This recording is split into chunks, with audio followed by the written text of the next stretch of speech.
Whether you are getting the best in news, politics, and pop culture each week with the Political Deep Dive, or you're enjoying the latest news from the world of hockey on the Thursday Night Hockey Show, we thank you for watching, but you may wonder how you can help grow the show. Head on over to youtube.com/Papaduke.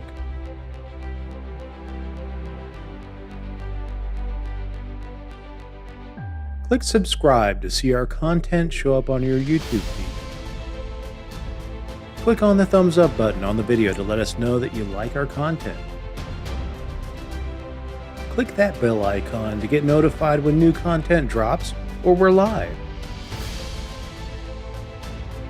Each of those things lets YouTube know to put this content in front of more people. The more people we get, the more people engage and improve our content.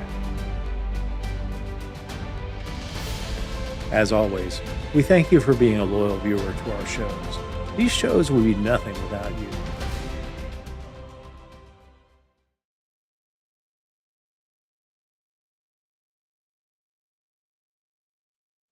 Hey, good evening. Thank you for joining us on the Political Deep Dive this evening. I'm Dave Valente, and thanks for joining us this evening. It's been we had a good show last week with the episode in China, and we appreciate you joining us again this week for this kind of more the personal toll of politics.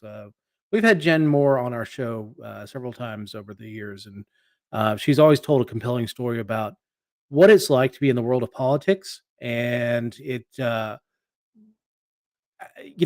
it's the unseemly side. Like we kind of know, if you're just a casual observer of politics, you know that politics is a dog eat dog world, and there's a certain amount of for lack of a better term, shittiness in the world of politics. But her story goes beyond the pale. We featured her in our episode on women in politics. We talked to her right before she ended her term as chair of Libertarian Party of Pennsylvania, and we've brought her on since then. But this is kind of a more no holds barred about look at what life is like in politics and what is beyond the world of politics. So, Jenn Moore, thank you so much for joining us this evening. How are you doing? I'm great. It's great to see you again. Good I to don't see do you. very many of these very often anymore. I know. So I'm honored that you're on with us again. One of my favorite guests. So glad to have you on. Of course, joining us are one of my co-hosts, Dan the Man Fishman, from an undisclosed location. from parts unknown. But I have a special glass just for Jenn. These are the old Montco glasses. I donated mine to Goodwill. It's very nice of you. I'm donating mine to my beer drinking. There you go. I didn't take the shotgun to him, but I did. Like all of my libertarian stuff has been donated. I have no more. There's no more in my house. I consider them Horcruxes. Every once in a while, I will like move something and I'll find like a Ken Crawshot for governor sign, and I'll be like, "Oh Lord, no! This has to leave. Like this can't be on my property." If it's a Horcrux, right, we should destroy it. Right. Yes, that's true. So now I've sent it to somebody else's house, so I apologize. It's probably still sitting at Goodwill. Who actually wants that stuff, right? Yeah, it well, might have been sent to Africa. See, Yeah, here's my problem. Pure evil, pint glasses. Oh, if you had been through what I had been through with my county committee and just like the slander and the nastiness and the aforementioned guy who ran for governor, who I helped through his campaign and then spent a year smearing me on his radio show. Um, Well, it sounds like that's a wonderful segue. Yeah, just well, you know what? I have to say that since it's been what, 10 months since I left the LPPA, and I want to, yeah, we'll talk about that later, but I am mostly retired from politics. My role in Keystone has been Congratulations. very limited. I think that they still want to make a boogeyman, so my role has been greatly inflated. But 3 months after leaving LP leadership, I got a new job. It was a huge career boost. It's been a lot of work, but it's been absolutely wonderful. I climbed 2 major mountains this year. I went and did Old Rag over my birthday weekend in April, and then my sister and I went and did Mount Albert in August. Wow. Um, I'm actually considering getting my PhD. That's something I've wanted to do for a long time, but I'm kind of weighing the responsibilities of the new job because I'm responsible for a ton. I have 3 different departments reporting to me, and it's a lot. So but it's good. I mean, it was a bigger step than I thought I'd be taking in my career this year. So and I've stepped up, taking on a bigger role in my kids' scouting too. I'm now a den leader with our Cub Scouts. So, in addition to being a committee member and, doing a lot more work with them, which, feels more important than what I was doing. Yeah. So it's been a really good year. And it's Good. when you get Awesome. that negativity out of your life, it's easier to like look at things with a heart full of gratitude.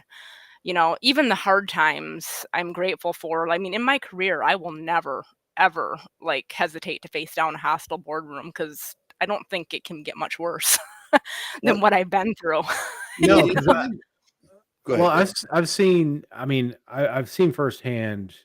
I was at the 2020 convention. I was Hmm. at. I've seen your board meetings. I've been in LP board meetings. Dan's been in LP board meetings before. It. I think that there is a level. Sometimes there's a level of unprofessionalism that exists Yeah, in politics that can't exist in anywhere an else. in a Yeah, normal world. Like, and for us, I would say that with the Libertarian Party, there, we adhere to the idea of the non-aggression principle, that, you shouldn't use violence to achieve political or social gains. I think sometimes that hurts us, and that people do things in the world of politics that in the world of polite society would probably lose them a couple teeth, yeah, and probably mitigate some of that bad behavior. But we're in a political world, and that was the bed that the Libertarian Party chose to lay down in. And I don't think it's a bad thing. It's a great goal to not use violence as a political or as a tool to achieve political aims. You know, But I'll take an exemption, a slight exception to some of that. okay. Our principles being nonviolence. Okay, there are a lot of things that we can do when confronted by assholes. And there are times that violence is the appropriate response. But I think you look at what Jen's done, and she's removed all the negativity out of her life. hmm And what you see here is peace. And the one thing yes, I Yeah. know is that you can't achieve peace by responding with violence. So I would say there's an interesting thing to look at, which is, we're all smart people, except for Dave. And there's a Yeah, that's true. what happened to us that we were in this toxic situation, and it took us so long to say, I got to get out. And I think there's something about our love for liberty that yeah. goes to that. So Jen, it looks like you were about to speak to that. Well, that's one of the things that I want people to take away from this is there is life after a toxic relationship, whether it be, a relationship with a partner or a family member or a job or a volunteer job. It's hard. There's like this sunk cost fallacy, right? You've put in Exactly. so much and you don't want to walk away from that. But in reality, if it's not adding value to your life, it's time to walk away. And, I was seeing myself get more and more frustrated. I mean, the truth was I never wanted to be chair, but we were at a point where I knew that our election strategy probably wasn't going to be successful unless it was me. And that's another, as soon as we completed the election cycle, and we won all of those elections, 175 or so, in 2021, that's when I probably should have stepped down. And it's interesting because right after I did walk away, I had a conversation with Nick Sarwark. He called me and we talked till like 1 o'clock in the morning. And at the time, we both kind of said to each other that we weren't sure if not chairing our respective conventions was the appropriate choice. Looking back in hindsight, it absolutely was. It was the best thing that I could have done for myself. People call me a coward and everything else for not, going, but in reality, I had nothing left to give to, those people or their cause. It So was a hostile situation. talk about your convention, because I know, Hmm. right before the convention, we had a show, and after the show, you had kind of let me know in on your plan not to chair the Right. convention, and there was not just a concern of the toxicity; there was legal concerns about There what was going on was. at the convention. So, kind of talk about that. Well, we had the situation where we had out of state delegates, and we'd always had out of state delegates in the past, and then it was brought to our attention that it really was a violation of the election code. On the eve of the convention, we tried to hold a meeting, and I knew that it was going to fail. I mean, it was very obvious that we didn't have the votes going into it, but I still wanted it on record that I tried to hold a meeting to correct the bylaws, and I think that's something the membership wanted too. They did pass, a bylaw change to nix out of state, but it was a violation of Commonwealth law to have, because it's essentially our primary, right? That's where they nominate our candidates, and you can't have people who aren't valid electors vote. So the vote failed, and it was one of those situations. If you saw the national convention, the vote was the same way. Michael Heiss was screaming, "Appeal the ruling of the chair! Appeal the ruling of the chair!" Because I was trying to proceed with the vote that everyone knew was going to fail, because they wanted to debate whether the Eastern Vice Chair had resigned or not. And I would just, I finally said, I was like, you know what? Um, if you interrupt me one more time, I'm going to remove you from this meeting. And he immediately yelled, "Repeal the rule in the chair" again. And I just said to my admins, I'm like, will you please remove Mr. Heiss and mute everyone else? And that was that. And then we proceeded with the vote, and it failed as expected, and we moved on. But, it had come back to me through multiple venues that, the insiders of the Mises Caucus wanted me to go up there and allow these out of states as the chair, and then they would turn me into the Commonwealth. And I'm reading things like 5 years in prison. I didn't have time, because this is the eve of the convention, to get a legal opinion. So I was like, this is just something I don't really want to mess with. Like, they're trying to throw me under the bus. Like, multiple people have come and told me that this is being whispered about. I don't know if it would have been that serious or not. They did proceed to vote with out of state delegates, and I believe that they were going to try to remove me anyway, because they had this like bogus like judicial committee ruling against me. I mean, the judicial committee was nonsense all the way through. Like, I mean, they just it was just constant attacks from that front. And like, the reading of the twisting of the bylaws was like beyond the pale. um but regardless, there was that situation. I had been getting lots and lots of like nasty and threatening text. um so, most of them anonymous. Some of them looked like they were from spoof numbers, because they would come from like weird places like Maryland, and I would look it up and it'd be like this 65-year-old Republican.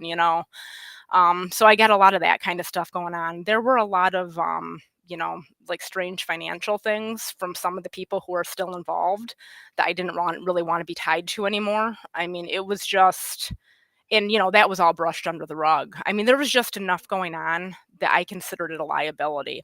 And also, they were going to nominate this guy who was a convicted sex offender for either Senate or governor, and we all knew it. And like, why would I want to be on the PCN cameras presiding over that? Yeah.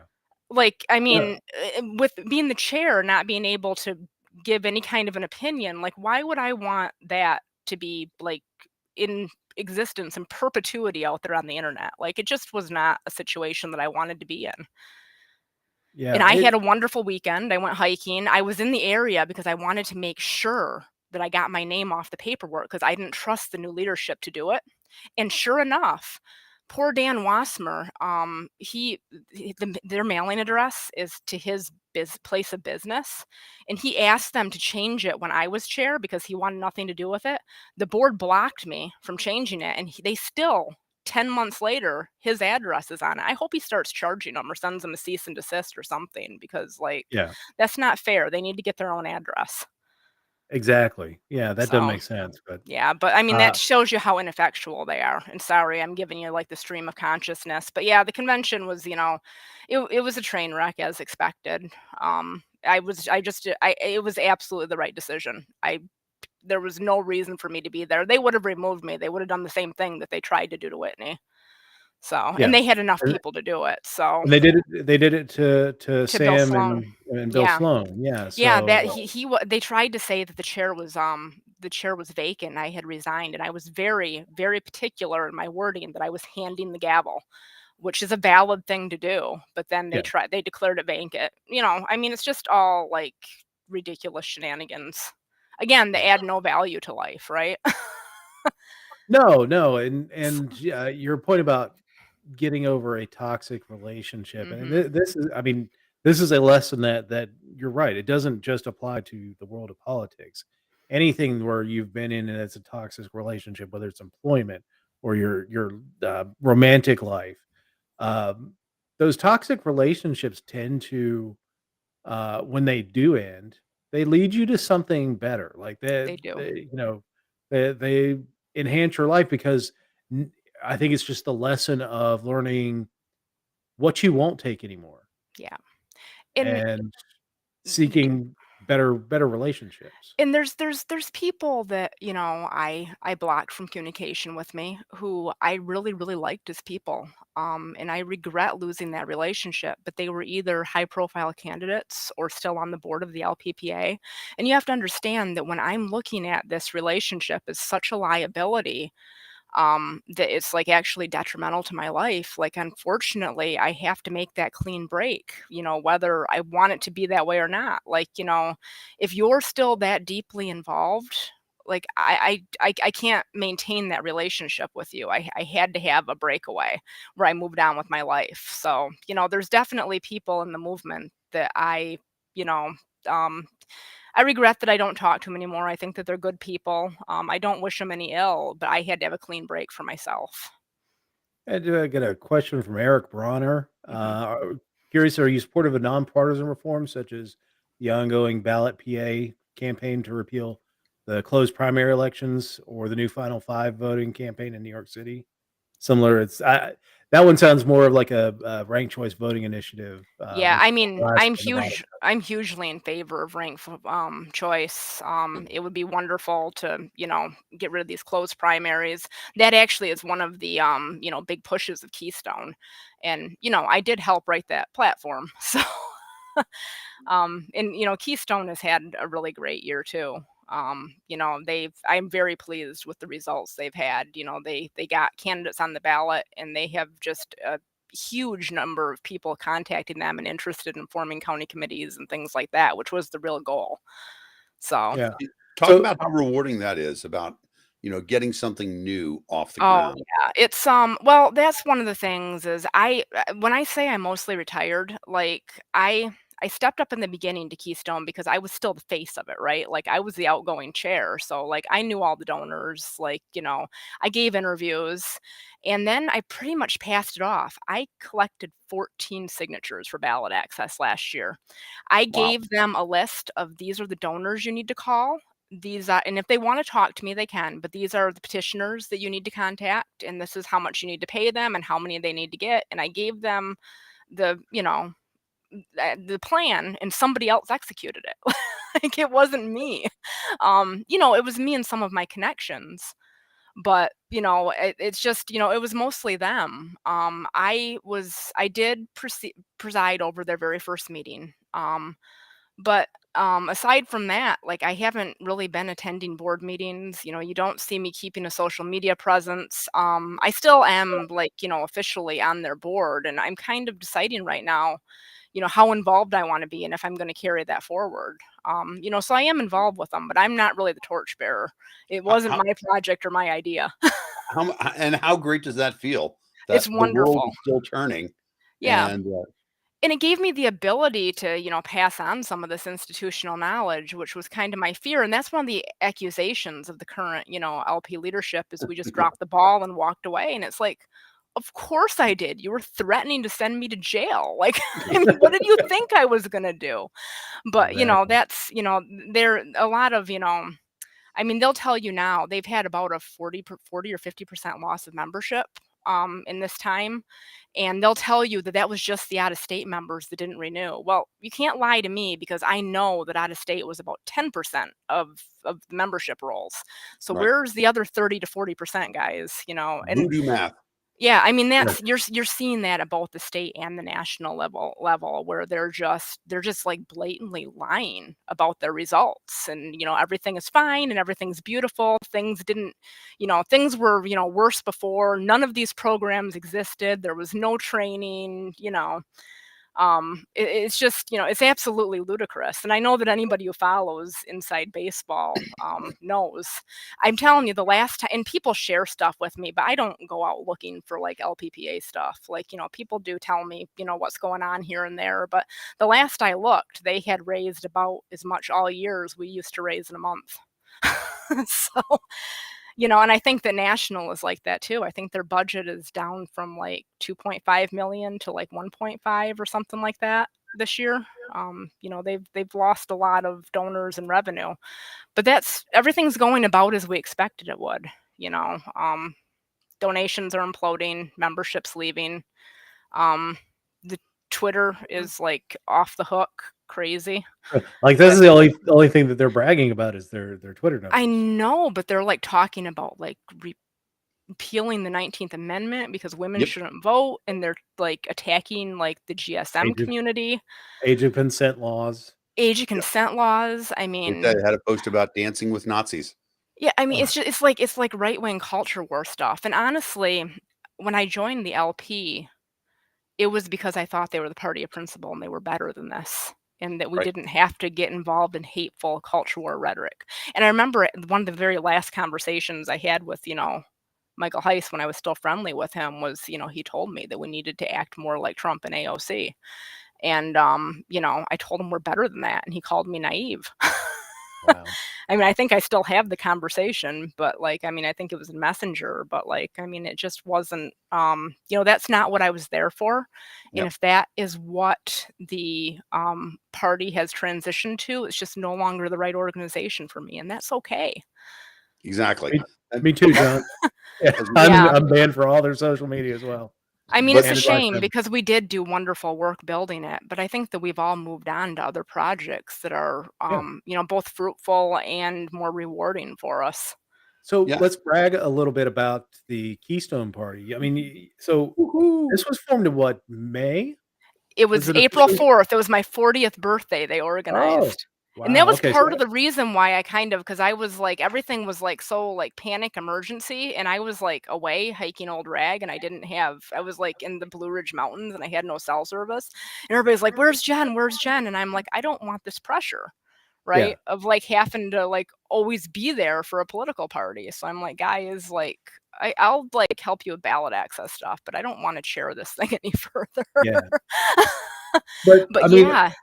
so April, you start getting candidates on the ballot, and Mhm. I mean, you get, it's not the easy, and I will never say, because ballot access is always a pain in the ass when you got to get signatures. But you got candidates on for governor, lieutenant Mhm. governor, Senate. What other offices did you have? We had a couple of state reps. It was one of those things where we knew that it was very unlikely that we would get, the 2% of the highest vote needed for minor party Sure. status. And we were okay with that. We really kind of started Keystone as, thinking about, we have these candidates who have been campaigning for over a year, and the LPPA just like threw them out with the bathwater and chose NOTA. And these are friends of ours that we really believe in, and it's a lot easier to have a party structure to get somebody on the ballot where you can stack the signatures versus just running as an independent. Yeah. So it kind of started around that conversation of just getting them on the ballot. And of course, it morphed into a lot more because there were people who had left who wanted, to be part of a political party still. And there's a lot more coming. Like I Yeah. said, it was more of a after the strategy shifted to be more of like a building year. So it's amazing, number one, that they fielded statewide after being around for just a few months. But I'm telling you, like the media coverage that they got was exceptional. And just the number of inquiries of people saying, hey, I want to get involved. I want to, college students, all the way to retirees. I want to get involved. I want to run for office. I mean, I'm not talking about tens or dozens. I mean, we have like so many requests that we don't know what to do with them. Well, I And so mean, that, the number of votes that you got on election night was amazing. I mean, yeah, for people to trust their vote to a party that is didn't have unknown. really it was a very unknown quantity 6 months before it was Yeah, before the election. And your Joe and yep, Nicole cool. and Dan, Dan all did just fantastic in their elections, um, versus a party that's been there for 50 years, right. that does have, I mean, maybe not household name recognition, but much more name recognition than the Keystone Party. Well, I think that, and that's one thing that I looked at, the candidates that they nominated. And only one of them was nominated at the convention. The others were nominated in violation of their own bylaws at a board meeting after they had voted NOTA. After the convention body had voted NOTA. And if somebody would have wanted to challenge that, they could have. People offered me money to challenge it. And I said, I don't need that in my life. Yeah, I believe in more voices on the ballot. But the caliber of candidates they had were the caliber of candidates that they deserved. And there was a Like, stark difference between our candidates and theirs. yeah, They showed who they were. With the exception, I have to say that I really, really liked Tim McMaster a lot, and he's a good guy. He was running for lieutenant governor, and I'm almost sorry for him with what he was saddled to, because I feel like their gubernatorial candidate Matt Hackenberg, like his only issue was COVID. And yeah, I just am not on board with people who think that like having to wear a mask into a grocery store is the greatest civil rights violation of all time. sure. you know, So but let's show a little bit about the difference between Keystone and the Libertarian Party candidate in Pennsylvania. This is a mhm. excerpt from an interview that was conducted by. Do you know who the media organization was? I'm not sure who it was, but it was like a round table, right? Yeah, it was a This is roundtable a of clip with Eric Gerhardt, their Senate Eric candidate. Gerhardt, yeah, their Okay. Senate candidate, and the response by Dan Wasserman, your Senate candidate. So, just a second here, And Joe. we use this as a litmus. Okay, well, thank you. Okay, well, thank you. That just one quick thing I want to point out. It was a little concerning. I don't know if you've done research on this, that money is given out based on race, color, and creed. Where is that information coming from? Just observation. I mean, Your personal. I'm a white guy. I'm a white guy. I don't get nothing. I'm like the bottom of the totem pole from every corporate influx. I tried to get into a giant medical pharmaceutical company years back. I am a white male. There's no tax credit for a white male. There's a tax credit for any person who is of color or ethnic descent and women.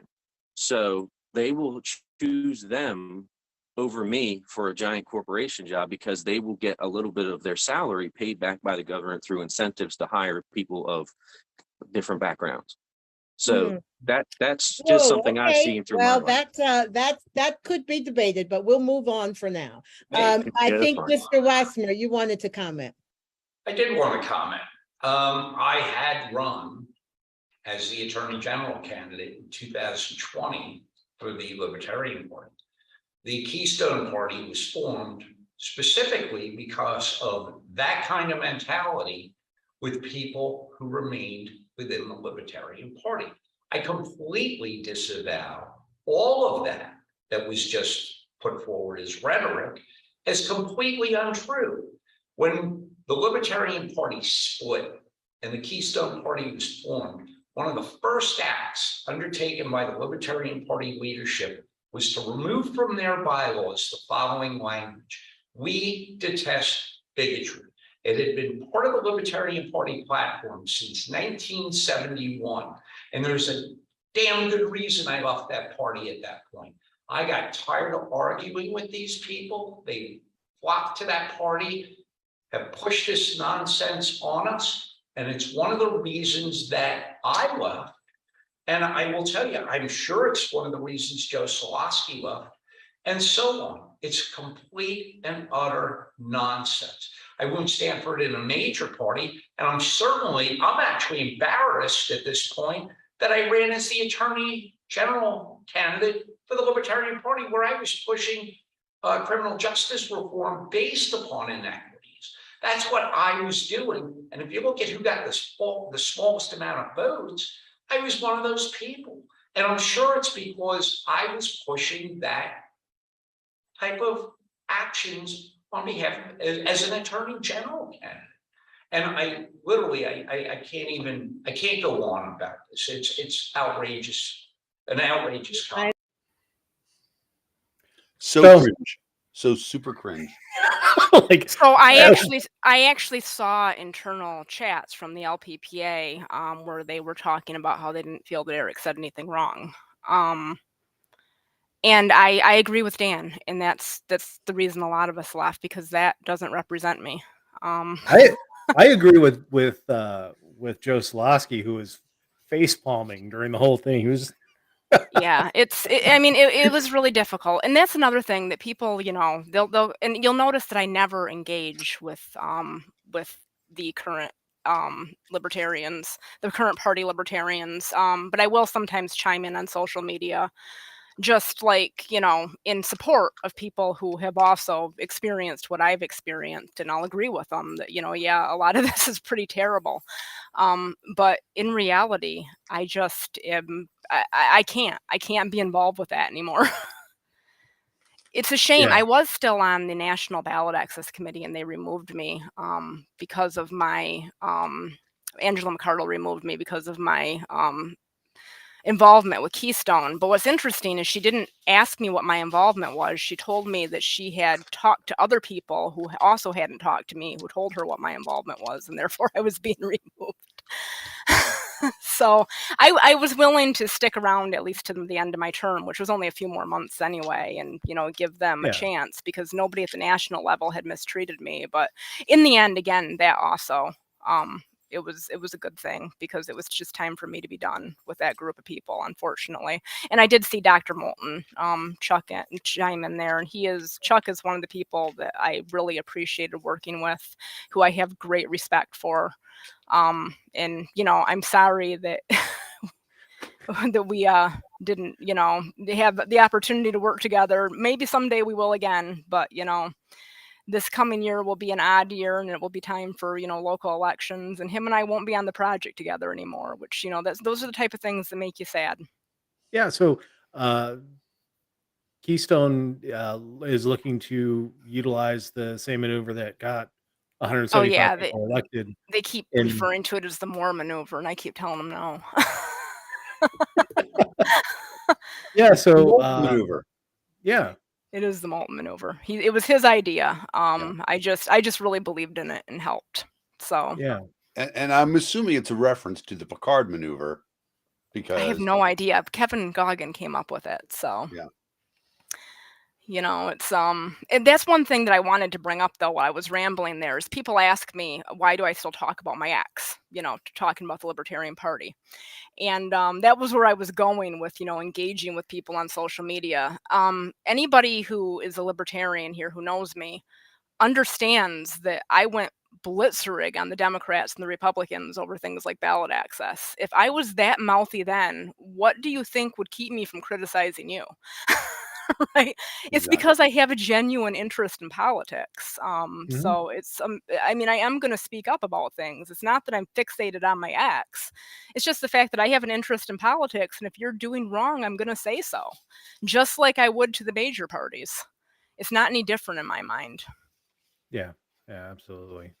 Um, uh, so you talked about your career. You're Hmm. doing well in your career now. You're doing well, uh, being with your family, which is, that's another thing that people don't understand when it comes to politics is how much time It does. it takes away from your family just doing normal things.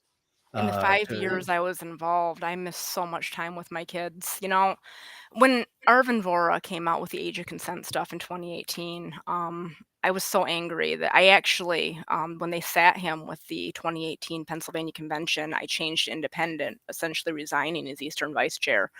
And, some people that I really respect, talked me into staying around, and I was reinstated, to the state board. And that was kind of my moment of, like, rage quitting. And many politicians have that. yeah, um, but I kind of wish that I would have let it go then. I mean, yes, we had huge success, and that's also one of the critiques of the current leadership is that we left a party with no structure. There was nothing there. That wasn't true at all. The truth is, I tried really hard to integrate, the Mises folks, and I genuinely tried to do it in goodwill. I, like, added them to committees, and at that point, like, the bullying, the committees just shut down and stopped working. They were every day, who's on this committee, who's on that committee. I'm not going to give you the list of the people on committees so that you can bully them too. It just, I mean, that's what it turned into. And by the time I left, everything had ground to a halt because, like, nobody was willing to work together. So I think that people who were leaders before me were gatekeepers. I tried not to be, and I paid the price for it because we ended up with a completely non-functional board. So, yeah. I mean, talk about your board meetings. oh yeah, they went, easily 8, 10 hours sometimes. And I mean, What? Oh my God. at the end, I was just letting them because it was, I mean, it was. Orders of the day. I want to call it now. Yeah, I mean, it was a matter, well, that was the thing, is they would add, like, ridiculous motion after motion, like, like debating the policy manual. Like, just things that didn't matter for moving the party forward. They tried to remove our executive director for 6 months. I mean, we went on and on and on about it. Then they demanded a return internal audit that they didn't like the results of. I mean, it was like one thing after another. And I said to Luke Enzer, who is, one of the higher up, Mises people. I told him at Liz Terwilliger's event, I believe it was in September, that if it was a rough term, I probably wouldn't run again. And I think that they took that and ran with it and tried to make it as rough of a term as they could. But again, looking back, I'm grateful for the lessons learned and the fact that it was bad enough that I said we're going to break up. Yeah, That was what gave me the out to say this is not the right organization for me anymore. And it was when I joined it. When I joined it, I had so much hope. And it may be again, yeah. but I think that it'll be a long time before I get into political leadership again. So, talk about how did you get into politics? I went to a libertarian convention and got completely blasted drunk and had the time of my life and said I would never run for office. I would never, join the board. And within a year, I had done all those things. But very much does become part of your social group. And that's one of the things is that they talk about is that it's your small social club. I don't know how anyone can call a board that has grown to 48 people a small social club. I think that it's leaning back towards that now as they're starting to lose counties and so on and so forth, and they have more drinking events and less campaign events and things like that. But that's the other thing is you'll find that every accusation is a confession. Like everything that they accuse you of, it's because that's how they would act. And that was the biggest takeaway from politics for me is no matter what you do, they're going to twist it into some crazy conspiracy. and just like slander your motives. I mean, it's all about like assuming people's motives. That was the name of the game. And like, I mean, it's like, no, that's not what I meant. That's not what I said. That's not what happened. But like once they get that ball rolling, it just picks up speed. And I mean, that's been the trajectory of the LP, unfortunately, I think at every level. Yeah. And Yeah. my motive was to get people elected. It really truly was. I mean, that's what I was there for. That's what I loved doing. I wasn't there to listen to who was mean to you on Twitter. It wasn't. I just never understood that part of the role. So I know So they had a meeting tonight where it was funny because somebody sent it to me right before this started. They had a meeting tonight where they were nominating a candidate. And there was something like I guess like when I know because unless the bylaws changed, when I was chair, you had to give notice of an emergency meeting, and if you didn't give notice, you had to like have 2/3 of the entire board there. Well, they like interpreted the bylaws in such a way that they were just going to do officers quorum, which like they would have raked me over the coals if I would have done something like Oh that. yeah. But like I said, the things they were accusing me of is just because that's how they act themselves, which, it's fine. It's not my problem. It's not my circus. They're not my ill-tempered flying monkeys. Exactly. No, So, speaking of elections, you are actually an elected official mhm, in the state of Pennsylvania. So you're one of the new Keystone elected officials. Do you know correct. approximately how many Keystone Ooh, members are elected? there's at least 6 of us, I think, that have all like, left the LP. And, that's one thing that we haven't done a good job of like pulling together our elected list. I mean, some of our elected also left for the Pirate Party. Hmm. So, that's another. I'm elected for one more year. I don't know if I'll run for office again. Maybe a different position. I am involved with my township now, so maybe I'll go for one of the zoning boards or something instead. I could probably do more good there. My township, especially the Democrats, are wonderful. They're just really good people to work with. So, but I can be just as involved just by being there at board meetings as I can be. Yeah, Yeah. John Waldenberger keeps trying to get me to run for countywide, and he's out of his mind. I don't ever intend to run another big election again. That's campaigning's always been my least favorite part, whether it be for internal office or I feel like I'm like rambling and completely capitalizing this whole show when we're 40 minutes in. So like No, what else do you want to know?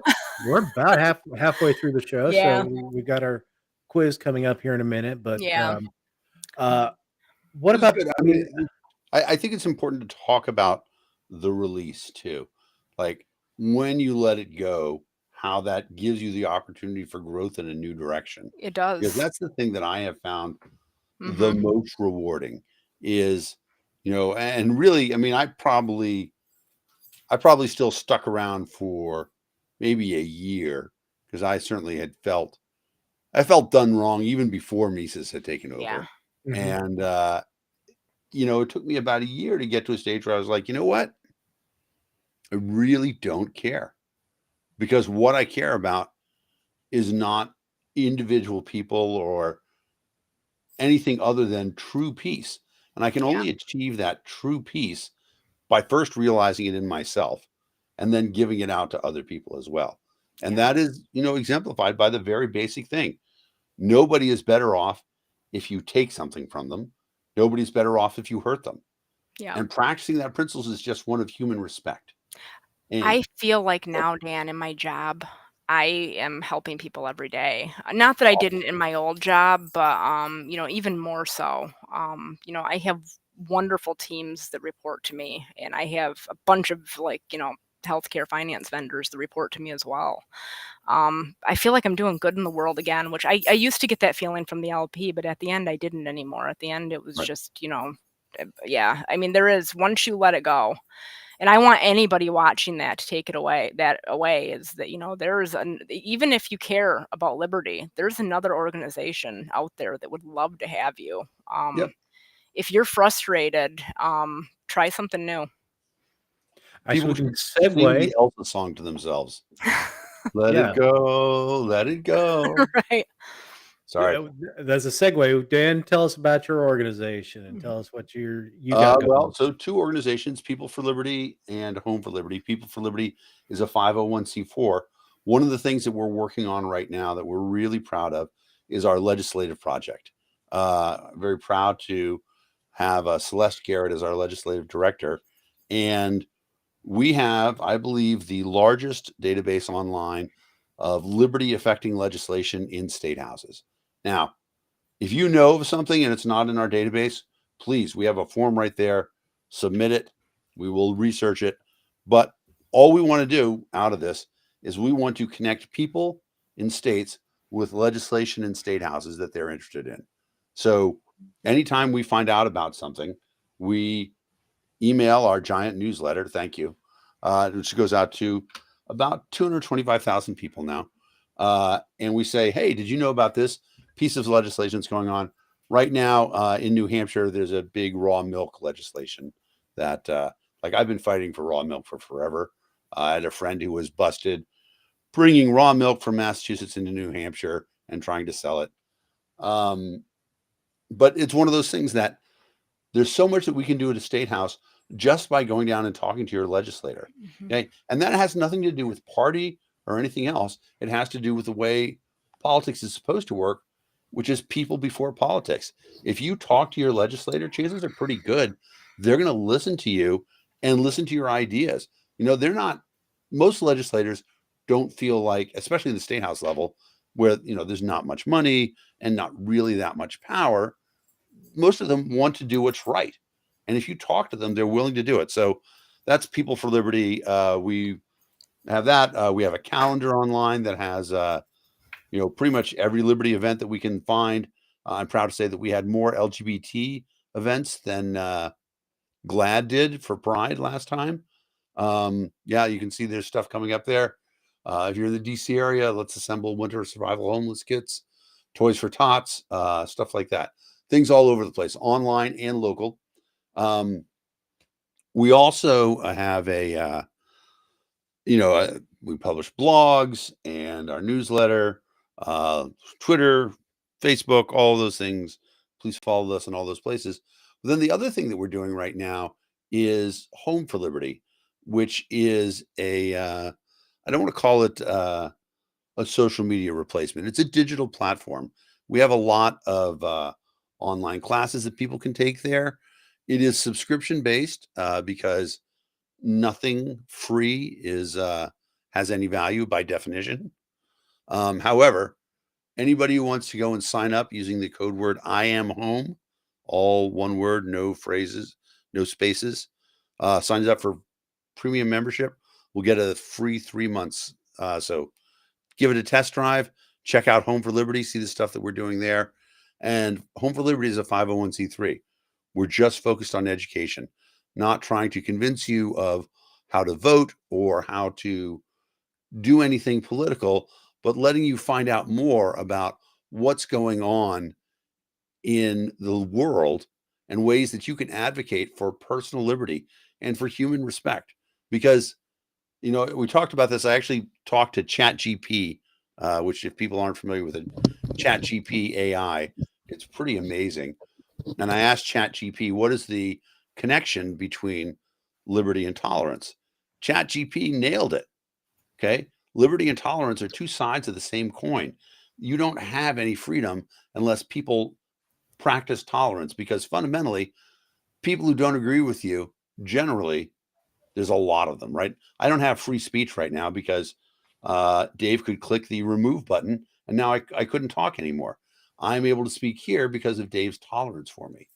So Home for Liberty is all about education, for the idea that there's a lot that we can learn about the fundamentals of freedom and human respect that aren't political at all. And we don't want them to be political. So please come by Home for Liberty. While you're there, check out the businesses online. There's a link at the top. Businesses who support the freedom movement, the human respect movement. And like I said, sign up for a premium account. Use the code I am home and get 3 months free. Test drive us. See what you think. So that's our organizations. Cool. So I cannot tolerate you anymore. Oh no. Sorry. I couldn't No, help it's it. funny, but it's exactly that. You know, a lot of times people think tolerance means that you approve of something. That's not what tolerance means. Tolerance means that I don't approve of it, but I don't think I have a right to stop you from doing it. And You that's a know, big difference. David Lionhelm, who used to be a senator in Australia, who was the Australian, can't remember what it was Democratic Liberal Party or something like that. But it was the Libertarian Party analog in Australia. Gave a speech about tolerance and that you know you can disagree with someone's lifestyle or what the choices that they make, but you can tolerate their right to make those choices for themselves if they're not harming you. Yep. And this was his maiden speech on the floor of the Australian Senate. I think I thought it was a great moment of explaining, you know, I, I support all kinds of things, people's rights to make the choices of their lives. Would I make those choices? Absolutely not. But I'm very much uh, comfortable with letting people discover how best to live their own lives because I can't look at it through the lens through their lens. And that's the most important lesson is that when you talk about that, you're never talking about politics, or very rarely. You're only talking No, about a principle of human respect, saying, you know what? I respect you enough that if what you're doing isn't hurting me, I'm not going to tell you to stop. I'm not going to tell you to do anything else. I respect you enough to make your own decisions so that you can have, be pro-choice on everything, be pro-choice on the medication that you choose, be pro-choice on your end of life treatments, be pro-choice on the job that you want to have. Pro-choice on everything isn't political. It's about respecting somebody. And all the people that we're dealing with, a lot of the people who are listening to this podcast who've come to us from other sources, they're like, well, wait a minute, that doesn't agree with what my party has told me. Yeah, because your party doesn't want you to think about things that don't enhance the power of the party. They don't want you to think about the ideas that we are meant to be together. We have a responsibility to each other as human beings. And the That right idea there that, is it, Dan. huh? That right there is it. The responsibility to each other. I think and I think that's the tenet of libertarianism that we're losing. Yep. You have to care about others to be a libertarian. And I know that, the secretary of our party when I was chair famously said about COVID that she only cares about her and her kids and she doesn't care about anybody else. And that struck me as the new generation of libertarians that we're dealing with. I'm actually reading a book right now. It's called Burning Down the House, How Libertarian Philosophy Was Corrupted by Delusion and Greed. It's by Andrew Wow. Koppelman. And it's relatively new. It was released in November. And it's more referring to libertarians as like libertarian Republicans and talking about how they really shouldn't be as odds as they are with the left. But I actually have to stop and take a break sometimes because this book hits so close to home because you just have seen these people rise up who don't care about others. Yep. Yep. And yeah, I mean, that's just it. I mean, you have a responsibility to other people, Right. And, in the same way that we, even if it's just tolerance. yeah, it's tolerance. And to a certain extent, it is the basic of the Judeo-Christian golden rule. Do Mhm. unto others as you would have them do unto you. I, can think of many times when I was helped by strangers. Yeah. And it's a meaningful thing. And, one of the things, like I had this argument back when I was a candidate. The most important thing about charity is not the people that are helped by charity. That's really important. But it's about what giving of yourself does for you and what it does for our community. When we learn to give of ourselves to help, we become better beings. And that's something that, nobody's going to force you to do it. Okay. We're not Democrats. We're not going to say, okay, this is it. But in fact, if you look at a system where charity is taken away from you, and, the worst thing I've ever heard somebody say is, well, that's what I pay taxes for. I pay taxes so that I don't have to worry about that. No, you're supposed to worry about your fellow man. Yeah. And Yeah. that's a You- system that is beyond politics. Politics wants us to not care about our fellow man. You're also supposed to not bear false witness against your fellow activist. And I will That's say true, that too. my time in politics, that was probably the worst. That and the assuming motives was just the, Jenn Yep. deplatformed the speaker. Jenn installed a socialist in our account. Like, I mean, it's just like, I mean, there was no, all the way down to, Jenn like called the government on me, like things that like blatantly never happened, but you have no, Yep. there's, I mean, once they start, there's no way to really contest it. And honestly, I have a family. I couldn't hang out in the basement of pubs and schmooze with these people. Yeah. And that's what it takes too, is like, being part of that in crowd. And I just, it wasn't important enough to me. There's other people who wanted it more. Yeah. I think, and they have it now. And I don't think the world's better for it. I think that, the dishonest people will always eventually out themselves They as will. dishonest. And, I think about, what you talked about. I was raised Jewish, didn't stick. God wants me to eat bacon. He told me. But there is I remember one of the rabbi's lectures, where he said, the 10 Commandments does not say, do not lie, because the world depends on little white lies every now and then. Well, yes, that is a nice haircut. Things like that. Somebody actually stopped me on the train and told me they love my 90s layers. Now, it stopped me in my tracks, because when I moved to Pennsylvania, I couldn't find anyone to do my hair properly. And that's the problem, is I decided that I liked my hair in the 90s and I haven't changed it, because I'm a modern 90s woman. Anyway, I'll let you continue with that thought, Dan. I totally get that, because we almost didn't move to DC because my wife had the one hairstylist that she liked in her entire life in Boston. Oh, I used to fly home to Michigan to get my hair done. Like, it was, and I still do sometimes. I finally found somebody who can do the 90s layers, so we're good. But yeah. Anyway, I think we should get on to the quiz. Yeah, let's do that. All right. Y'all ready for breaking news and all that fun stuff? I'm telling you, my son is like so into like space right now, and like he's like geeking out over all the Artemis stuff. Me too. Like, the one thing I do want to say to everybody, if you haven't checked out GPT, please check it out. It's amazing. It's the best expression of AI so far. Oh, I don't even want to see. Okay, so I have a 11-year-old boy and a husband, and they've been using this app to like write fart jokes.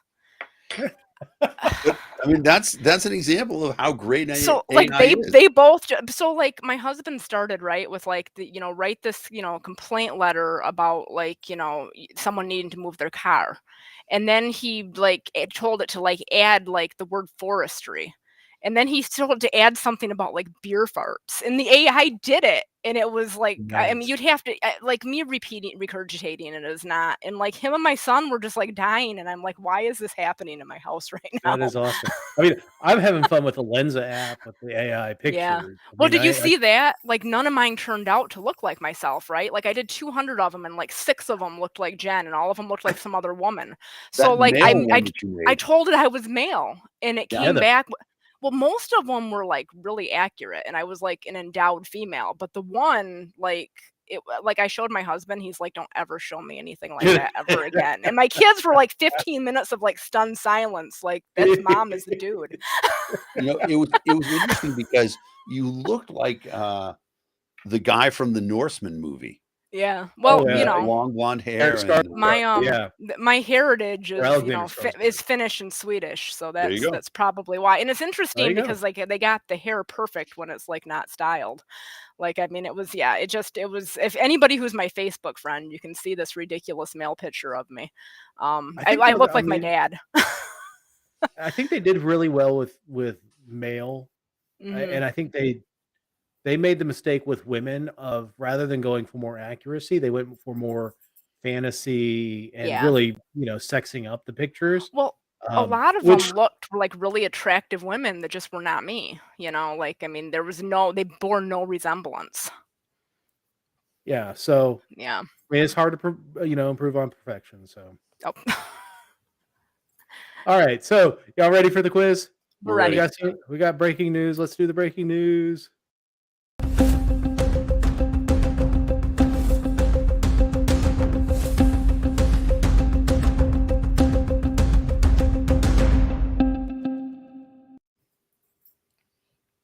Yes, the news is broken.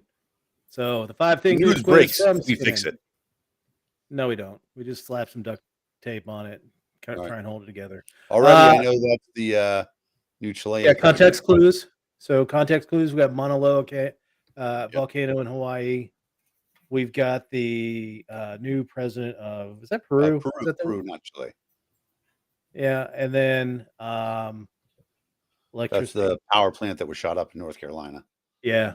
So no, getting 3 questions on that. We have to improve on last week. Oh, we lost Jen again. She'll be We'll back. have to improve on last week because Adria came on and rocked it, 10 out of 10, and she was answering stuff that I was like, wow, okay, all right. So we will start. We'll get Jen back in as soon as she gets back Right. on. All right. Question number 1. You Which ruined it state by is saying the impacted? answer already. Yeah, which state was impacted by gun attacks on power substations this week, leaving around 45,000 people in the dark? Now, was it true? I mean, I haven't followed the story too closely. Was it true it was about a drag event, or is that? It is not conclusively proven. So there were threats around that, but nobody has actually done it. Yeah. Has said that's what it was about. So two substations in Moore County, North Carolina, were damaged by gunfire. Primary utility county was able to restore power to residents after about 4 days without electricity. Lovely. Which is crazy, but it goes to show, how vulnerable our infrastructure is. And the thing is, this is sort of a military truth as well. The more advanced your society, the more vulnerable it is to disruption. And so, here we live in, obviously the most advanced, the most comfortable society. And Sure. if people want to go crazy, there's a tremendous amount of damage they can do. Yeah, a coordinated attack against our electric infrastructure could do. I mean, if 2 substations in a rural county in North Carolina puts it out for 4 days, and it's one thing to have electricity out, but for 4 days, you're talking about millions of dollars in economic damage because all the crap in your freezer just got Yep. killed. You can't cook it. You're having all kinds of issues. You have to replace all of that. Kids out of school, Yep. work in the area. I mean, that's just a couple yahoos with a gun did that in one county in North Carolina. If there was a coordinated attack of substations throughout the country, it could bring the United States down fairly quickly. I mean, well, let's circle it back around. Bring it down. It could become incredibly inconvenient. Hospitals in the area had their own generators. They didn't lose. They didn't suffer stuff like that. There are a lot of targets that are hardened, but people could make it incredibly inconvenient. Now, here's the thing, right? No point in being, I'm going to say the L word, libertarian, unless you're a conspiracy theorist. What if it's all a false flag to impose greater law and order, put cameras on every corner, stuff like that? Because that's the only way you can counter something like this, right? Sure. And I mean, so you could make that case, but I mean, I think, in Yeah, this case, you think it's got to be just a couple of yahoos. but My computer's really acting up, guys. It keeps going dark. I don't know if you can still see me when it does it or not. I got you. I mean, you do drop out, but Yeah, I'll just okay. bring you back on. So Yeah, no worries. sounds good. So I just want to point out that this happened in Jenn's County in North Carolina. No. Montgomery, Moore County. Moore County. That's my married name. Oh, sorry. No, it's okay. My maiden name is Hilliard. Okay. Well, the next story is about Hilliard County, so let's go. Okay. I don't know if there is All one. right. Question number 2. Democratic Senator Raphael Warnock won Georgia's Senate runoff the election this week, defeating Republican challenger Herschel Walker. Prior to leaping into politics, what sport did Herschel Walker play professionally? He played the international football. Yeah, do you know this, Jen? It's football, right? It is Yeah. football. Yeah. I He- mean, he- can we just stop here to give a shout out to Chase Oliver? Yes. In I fact, mean, like, he is one of the good libertarians in the world that, like, it's principled and on target, and he did an amazing campaign. and Yeah. his exploratory committee is live now, right? Yep, he's It he's is, exploring for president. and on January 1st, our show on January 1st, Chase Oliver will be our guest. So That's pretty looking amazing. forward to having him. That's awesome. I will watch that one. You know, it's interesting because somebody actually called me on Friday who I helped organize his county years ago, and asked me why I was part of Keystone right now and what happened with the LP, and he was very down about it. And I told him to look up Chase because there are still good people. I just told him that personally it was time for me to go, right? But like, look up Chase because like there are people in the LP who are doing good things. Yep. Yeah. And Point out it's, he's that guy. votechaseoliver.com. Yeah. Yep. He's worth checking out, and he deserves your vote. Yeah. You know, He deserves a little support right now for his Yeah. exploratory committee as well. he sure does. I think that you couldn't. I advise people to read his Rolling Stone interview, read his New York Times interview. Those Mhm. are both excellent. Get a feeling for who this young man is and why our country would be a lot better if there were more people like him running for office. Watch Yeah. his debate. After his Yep. debate, I actually donated to his campaign. He was the only libertarian that I, donated anything towards this year. Because he's really good, and he also, I consider him a friend. So Yeah. Chase is good people, and I'm he excited is. about having him on the show again. We had him on in August talking about Dragon Con. Yep. And that was a fantastic show. Just hearing him, I love people who are passionate about things that aren't in the world of politics, and that was one of those things that him talking about the community of Dragon Con. It was really cool. Yeah. Question number 3. Authorities in Hawaii are concerned that lava from the Mauna Loa volcanic eruption could soon reach which type of infrastructure? Highway, hospital, school, or railway? I think if you're a real libertarian, you got to say roads. I Road. really don't know the answer to this one. I knew about the eruption, but I didn't see like the threats to infrastructure. The last I saw was that like it wasn't near anything. So Yeah, it's not near anything, but yeah, there's a road between the two big cities on the Big Island there, yeah. and that is it's the Daniel K. Inouye Highway. Former Senator Daniel Inouye. All right, question number 4. Actor Bob McGrath died this week at the age of 90. Which beloved children's show did he appear on for 47 seasons? Barney and Friends, Reading Rainbow, Rugrats, or Sesame Street? I'm going to go with Sesame Street because I think that's the only one that It's has the only on for one that's 40 been years. around that long. Yep. Yeah. Yep. McGrath played the friendly neighbor Bob Johnson in the original cast of Sesame Street. He joined the show in 1969. Peacefully died at home, surrounded by loved ones. His family shared the statement this week. Yep. Good on you, Steve and James. All right. Question number 5.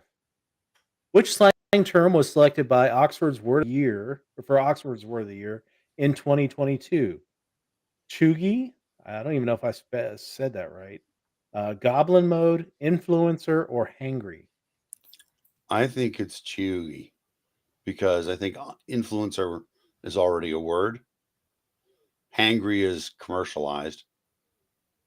And that's my guess. I have no idea. James Savina says hangry. I have no idea either. I was thinking influencer. John Wallenberger says hangry as well. All right, we can go with the audience. Let's go with the audience. We'll blame it on them. Oh, it's goblin mode. Goblin mode. Wow. The term goblin mode was Interesting. selected by 93% of the people in the public poll. See, that's the problem. They did a public poll. Yeah, racking you up can't 300 trust those. Yeah, I mean that's how you end up with like Bodie McBoatface. Have you guys seen all the Ron Paul press about, the whole Ron Paul revolution was probably just bots? And like in retrospect, it makes a lot of sense.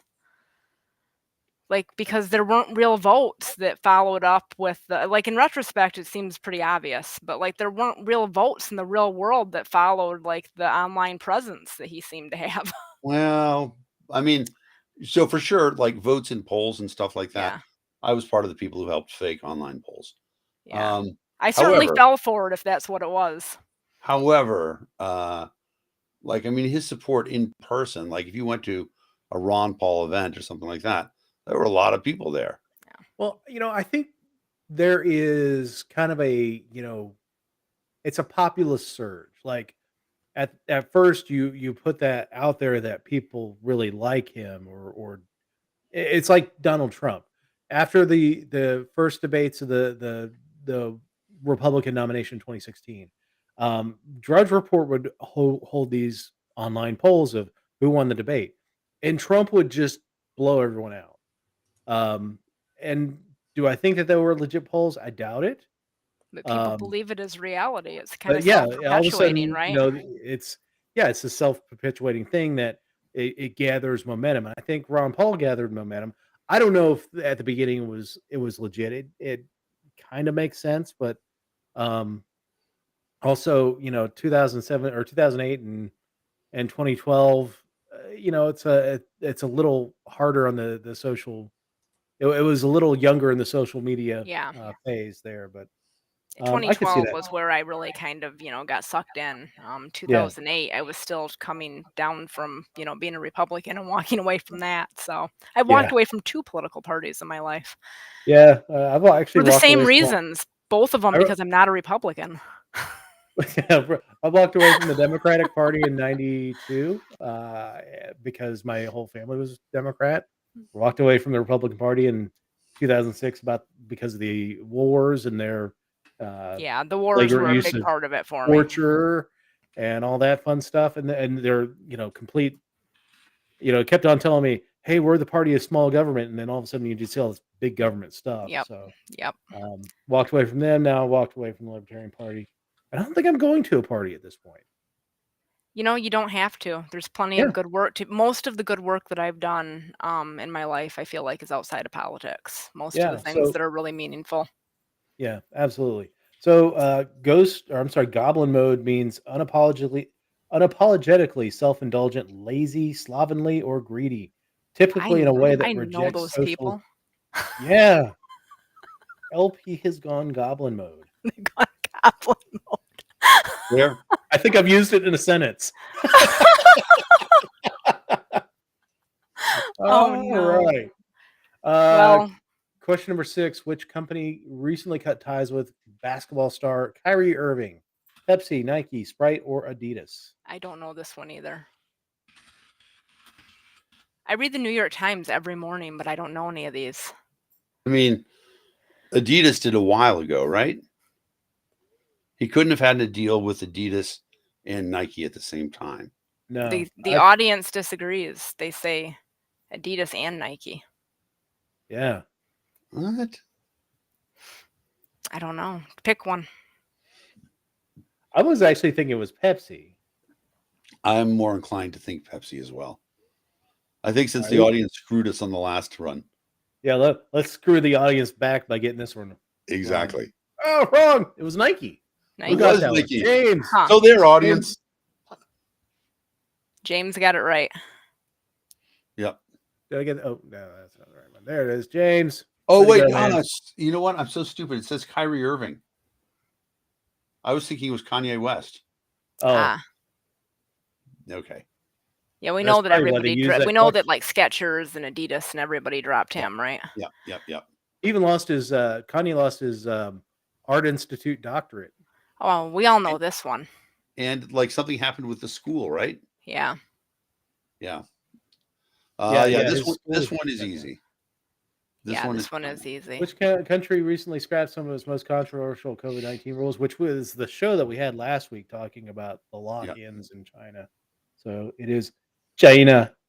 Yeah. Yep. China. But going back to Kanye West, some of his rhetoric is some of the same stuff that I'm uncomfortable with out of the LP.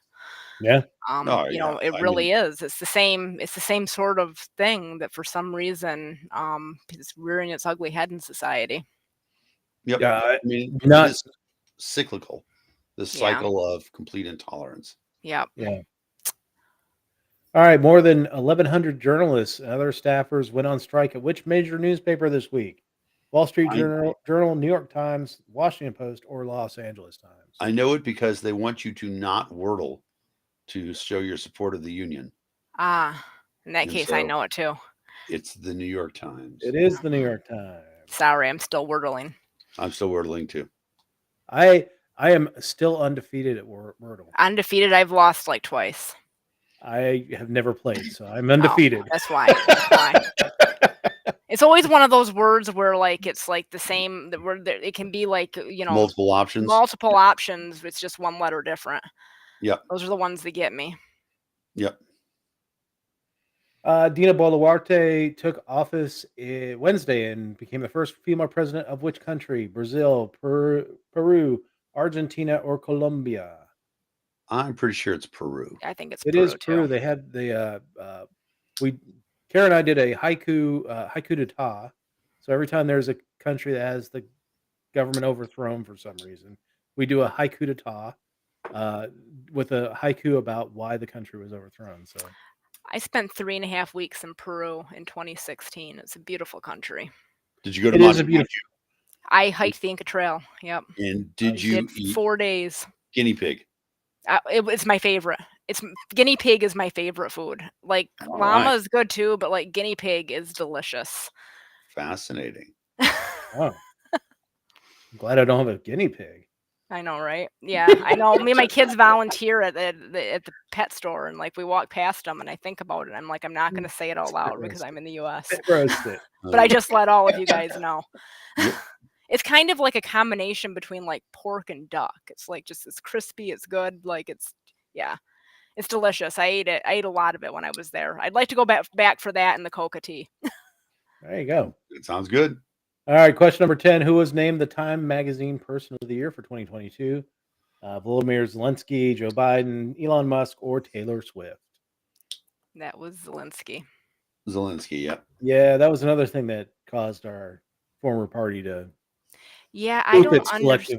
I don't understand Twitter. why the Libertarian Party, at least at the national level, is like so pro Putin. Like it's just it doesn't make sense to me. Like you've got like legitimate freedom fighters out there, like fighting off a hostile invasion. I think a lot of it has to do with Ron Paul. Ron Paul has always been a critic of American and foreign policy, especially when it comes to Russia.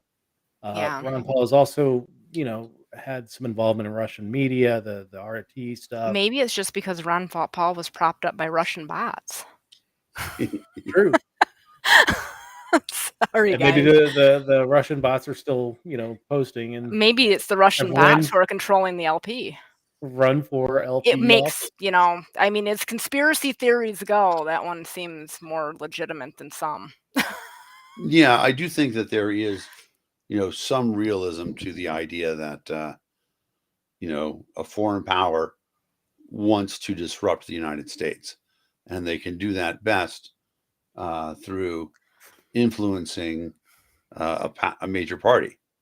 Joke's on them. We're not a major party. Right. Well, and people have always talked about, the idea of Russian influence in the election ever since, 2012, 2016 to a greater extent. And they think that they favor one party or one group over another. Their whole idea within the Russian government is to sow discontent and sow discord amongst the American people so that we're fighting at each other. And to a large extent, it has worked fabulously. We're at each other's throats over the slightest thing. So they'll prop up news stories that get us to hate one another. Our politicians will prop up those same news stories to get us to fight one another because it drives money to them. It's interesting because all of the issues in the LPPA started when our executive director accused the chair of the Mises PAC of sowing discord for personal financial gain.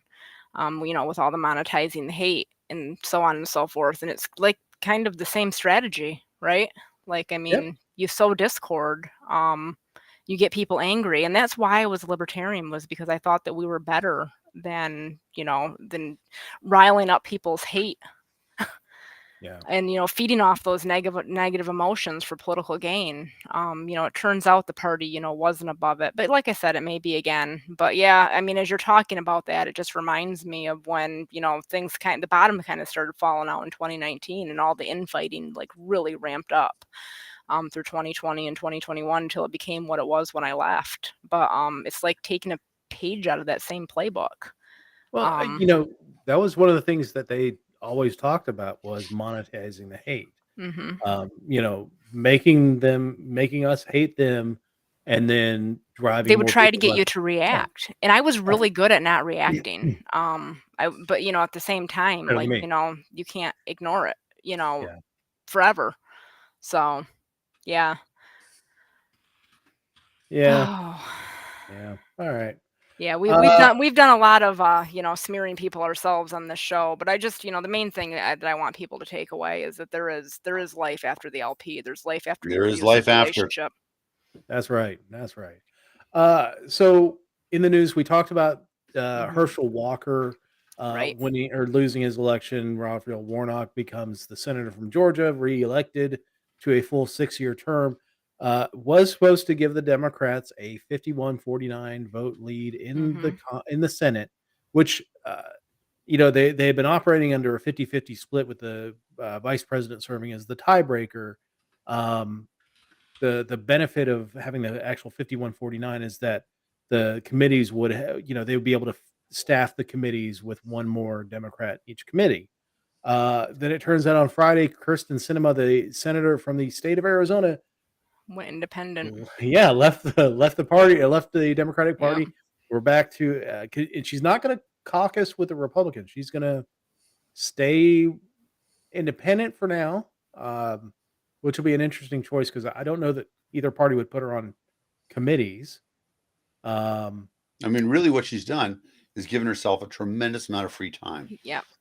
And to an extent, she's again, her and Joe Manchin. Joe Manchin will have a tremendous amount of power. They will. Over the Democrats' agenda going for the next 2 years. Now, there was also a kibosh put on that with the Republicans taking over in the House, but this does complicate things for the Democrats. Now, for people who aren't really fond of government action, it seems like we're going to have 2 years of pretty steady gridlock and normal shenanigans in Washington. So we got a pretty good bill passed here to codify some gay rights, which is wonderful. So I'm really happy about that. I'm not happy about my student loan relief being put on hold. And before everybody gets up in arms about that, I will tell you I've been paying for 15 years and I owe more than the original principal. It's my second highest payment after my mortgage. The loans are predatory. I don't want anyone to write them off, but having a $10,000 relief on some of that interest would be pretty nice. Because nobody can even tell me the terms of the loan that I agreed to when I was 18 years old. Like, when I ask them, like, what is the payoff schedule? They can't tell me. They have no idea. It's a mess. It really is a mess. I graduated with my master's in 2007, and I've been paying all that time. Wow. So I think that the deal probably should have been that they would write off $10,000 of interest, not principal. But, for me, that's what it would be if it goes through. Yeah, I mean, they could just cap the interest. Yeah. So you know what? Whatever the initial amount of your principal was, the bank is entitled to 50% of that back, and that's it. Yeah. Yeah. But yeah, I mean, that would be a little bit more fair, because we did, what we signed up for and what was sold to us is not what we got.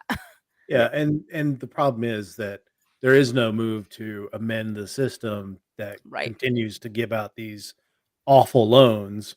So if 10 anything, years from that now, system is now being rewarded. Yeah, It is. absolutely. Yeah. Absolutely. So Yeah, it's and Uh, that's the other thing. If he would stop putting them in forbearance, my company would pay a few $100s a month towards it. But like, as long as it's in forbearance, I mean, I can opt to continue paying, but I can't take them out of forbearance. So like, I'm like missing out on my employment benefit to help pay these loans, just because he keeps extending the COVID forbearances. It's I like, know. stop it! You're not helping right now. Yeah, I mean, I'm going to be paying my student loans until Oh yeah. I'm sure they're going to have to write off a few when I I die. I think imagine that's the way it's going to I happen. imagine that my parents will probably pay for my college when I get my inheritance. I mean, isn't that awful to say it that way? But I think that that's probably how it's going to end up. Yeah, and it's crazy. hmm And I hope that they spend every penny and enjoy it. Yep. But I will say because they, did it, but that's the reality. the best solution is colleges should be the ones who give out the loans rather than the government. hmm Government can give money to the colleges. However, people should be allowed to declare bankruptcy and Yes. default on their loans. Yep. So then colleges stop thinking of students as customers and start thinking of them as investments. If I give this person $100,000 worth of education, will they be able to pay me back $200,000? Colleges would make money doing that. I started However, college in 1999 and finished in 2007. They my rates went up 16-17% every semester. it's super crazy. Yeah. Yep, absolutely. And now look at it, like it's been all these years. Yeah, the student loan, it's haunted me for my entire life ever since I went to my first college back in 92 through 95, and continued after I got my bachelor's and master's and finished my Mhm. master's in 2008. But yeah, these forbearances that Biden's been doing, yeah, it's great not to have that payment every month, but it also is just a pain right now because Yeah. we need to have some kind of how are we going to move past this? And Yeah. this was, I think this was the carrot and the stick trying to get people to the polls along with the abortion issue. Mhm. Um, that the Democrats used, and I don't know that they really are very solid on actually taking care of it now that they were past the election. I know that they really don't have the votes in the House to do it, but you know, this is just going to be an issue that they want to drive people to the polls, and they have no incentive to actually fix it. Yeah. Yeah. Yeah, I mean that's the problem is that, government very rarely fixes much of anything. Um if you look at most programs, there's a lot of bloat and waste, but and that's why libertarians, they talk about wanting to tear it all down, but we do need some structure there. It just needs to be much better run than it is. Yeah. At the But there's same still time, can you imagine COVID lockdowns if you actually had a competent government? How bad it could have been, Well, I mean, look at China. right? Yeah, Yeah. China went uber crazy. Even, it Yeah. wasn't like immediately they went uber crazy, but they did, and they used all the tools at their Yeah. disposal, that they've forced on their population My to dad was locked away from us for 9 months and abused by nursing homes. He was injured by a medical error very early in the pandemic, March of 2020, and we didn't see him Mm, again. And everything was governor's orders, governor's orders. And when I say I was just sick when Whitmer was reelected because of everything that she put my family through, and I had a really hard time with people that I care about talking about supporting her after like she had caused us so much personal pain. sure. I smug medical providers in and out, like, just, we can't let you in, governor's orders. It's like, meanwhile, my dad's getting pneumonia from lack of oral care because they're just not taking care of him. My mom's sitting outside on a ladder staring through the window at him, while he's like slowly getting Jeez. sicker and sicker. But at the same time, like I believe that people should get vaccinated if they can. I believe that you should wear a mask when you're sick. Like, I took a lot of crap from my party about saying that I think you do have responsibility to make sure that other people don't get sick if you can. Um, it was tough. Like all the COVID stuff was one of the things. And when Dr. Varner walked away from the party, I agreed with everything that he said about it. he's a doctor and he was one of our big donors, and he was like dealing with, the people up in the He was on the front ICUs. line in He Seattle. was on the front lines, and when the party was, coming out, like, not just anti-mandate, but like anti-vax, and like, I mean, just not caring about others. He said it's time for me to go too. A Yeah, lot it of was us have left.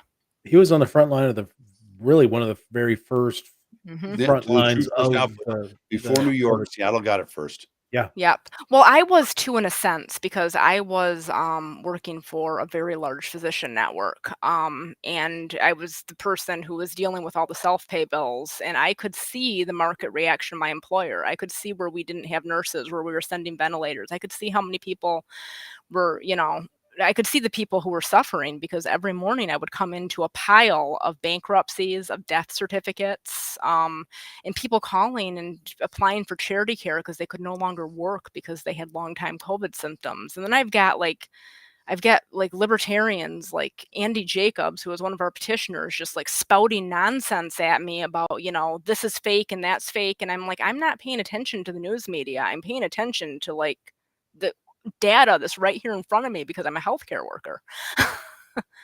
I mean, it was a tough time, and that was another one of the things that, like, the news cycle like blew everything up and made it a politicized issue. And it made it really hard to be in politics for those of us who do care about other people, but thought Sure. that there was some government overreach, and it was hard to talk about that without people jumping all over you, Yeah, assuming you weren't on their side. yeah, I mean, that was the thing.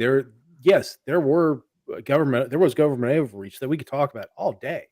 Yeah, But the problem is they wanted to go so far to the nutso side that, yeah, I can't follow you there.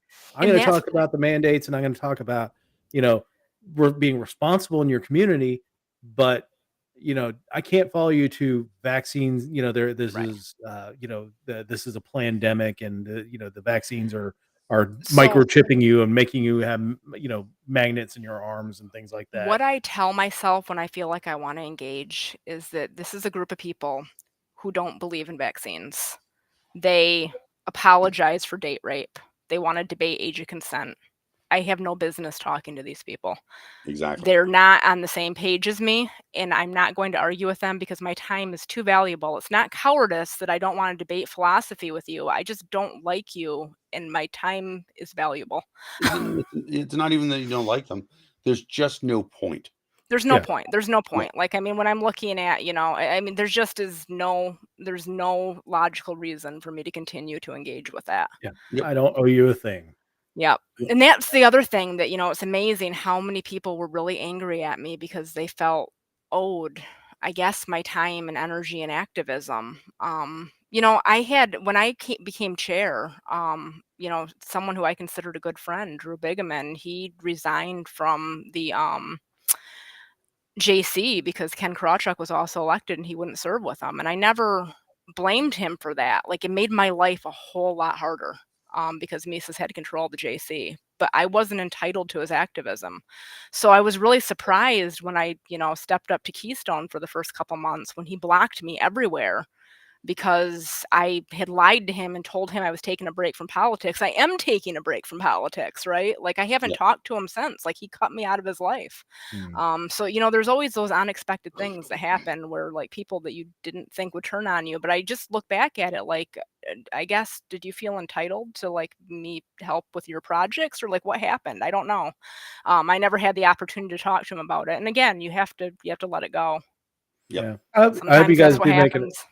Yeah, Yeah. because we've had Drew on a couple times, and Yeah. I Yeah. hope that works itself out. But Yeah, I mean, it's one of those. I know that there was a lot of controversy too about me burning the copy of Robert's Rules. You know Did what? you guys see that video? I do. I do remember that. Yes. It was one of those things, and I'll liken it to Drew at the convention. He just got so frustrated that he yelled "F you" into the microphone. Right, that was my moment of, like, I was so frustrated that I burned a copy of Robert's Rules. Was it good optics? Probably not. But the thing about Roberts is it's made for people who actually want to work together to, like, move the ball forward. Um, and if you have a group of people that don't want to work together, it can be weaponized into an absolute nightmare. And we've all seen it, right? Oh yeah. I mean, if you have a group of Secretary people of the who don't party. want to work together, Roberts is not the tool for the job. I was bringing Robert's rules to a knife fight every Yeah. month. Yeah. So, I don't, I agree, not good optics, but, do I regret it? No, that was just like, that was me just releasing tensions of like, A ca- screw this, you guys. I am it's not a dealing with cathartic Robert's moment. rules of order. Yep. Exactly, it was cathartic. All We right. should have played the video. Yeah, I wish I had It's had long that queued gone up. now, yeah, of me But burning Roberts. I'll never burn a book again, but that one was donated, and the owner agreed that there it you should go. be burned. So Hey, I was not the owner, but I always say runner's cancer, but that's yeah, I never again. And Keystone doesn't use it. that's So good. That's good. anyway, I have rambled enough. It's been wonderful talking to you guys. Yeah. So We're glad that anything you're else? here. Go Anything ahead. else you want to talk about? I don't think so. I Alright. I feel like I've talked about the LP more than I've talked about it in months, and it kind The of is a nice thing little bit of about it it's a is little bit of a dark cloud. but now that cloud is lifted, you'll Yes. never have to talk about it again. So tomorrow morning at work, I have a scope of business going live for some of our ongoing low balance insurance accounts receivable that we've been working really hard on. We've onboarded about 80 contractors, so that's what I'll be focused on. Is this big multi-million-dollar contract that I'm working on? That we have a really good team, so. That Awesome. seems so much more important because all that money goes right back into helping people who are sick. So, And for me, tonight or tomorrow, we're doing early PACT Act stuff for the VA. So getting benefits to veterans who deserve it for their service. And so uh, I'm yeah, taking my that's truck into the body shop. there you go.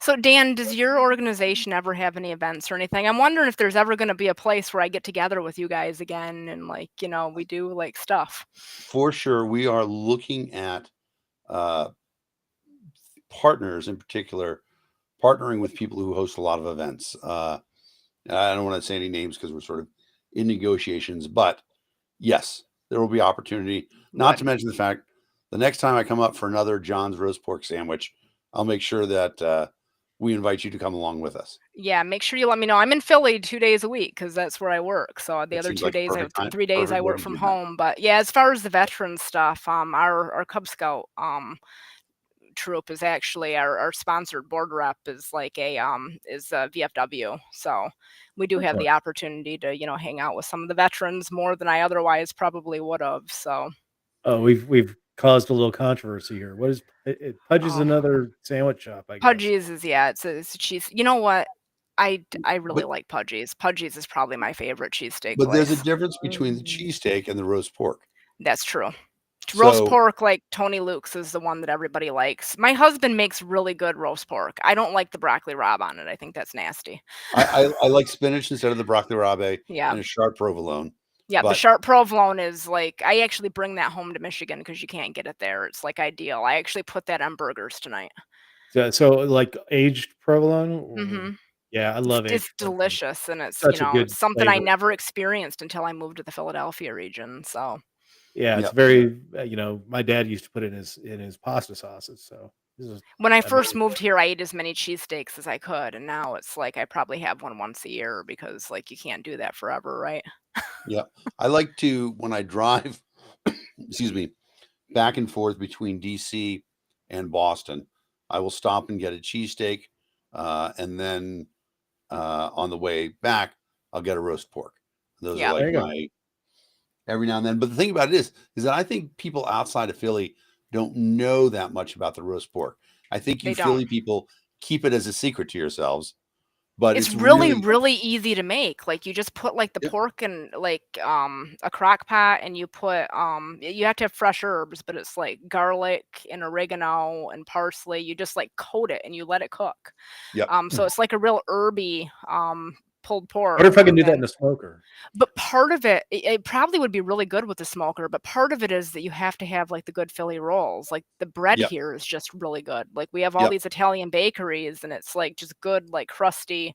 Actually, we had a 50th anniversary party for my aunt and uncle in Michigan, and I ended up bringing corp leads rolls with me, Wow. you know, for the pulled pork sandwiches because it's just so much better here. Nice. So, and my whole car just smelled like bread.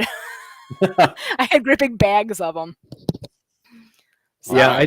I did that to my car. I got 20 pounds of New Mexico green chili roasted at a Wegmans in Northern Virginia Mhm. and put it in the trunk of my car. And for 2 months, it smelled like roasted green chili, which Oh, I that's loved. My funny. wife hated, but you know, The first thing that I get when I go home to Michigan is pizza. Like, they've got, like, that good, like, Chicago style thin crust that's kind of flaky with a little bit spicier sauce and provolone. Like, I just don't get into the Pennsylvania pizza. It's like New York style, but it's got sweet sauce. Like, I can do without it. Like, I can take or leave the pizza here. yeah, So that's the first thing I eat when I get home. That and like a lot of the whitefish.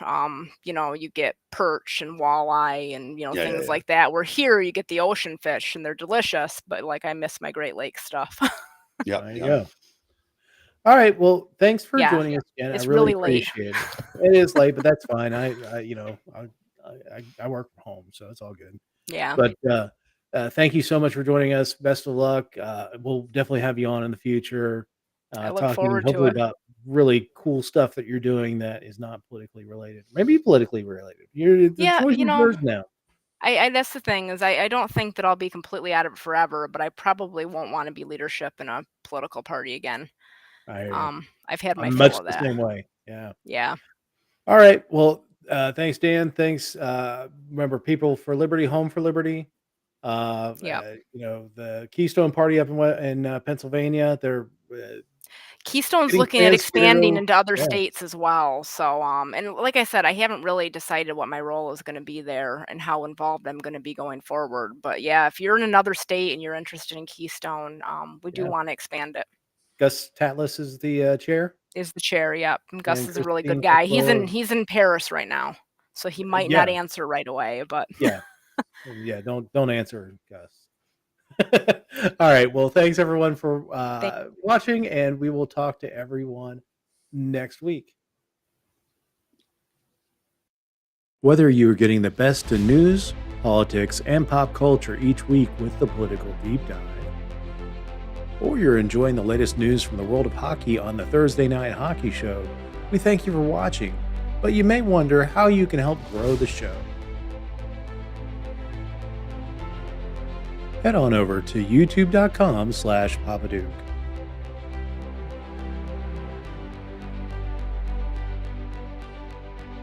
Click subscribe to see our content show up on your YouTube feed. Click on the thumbs up button on the video to let us know that you like our content. Click that bell icon to get notified when new content drops or we're live. Each of those things lets YouTube know to put this content in front of more people. The more people we get, the more people engage and improve our content. As always, we thank you for being a loyal viewer to our shows. These shows would be nothing without you.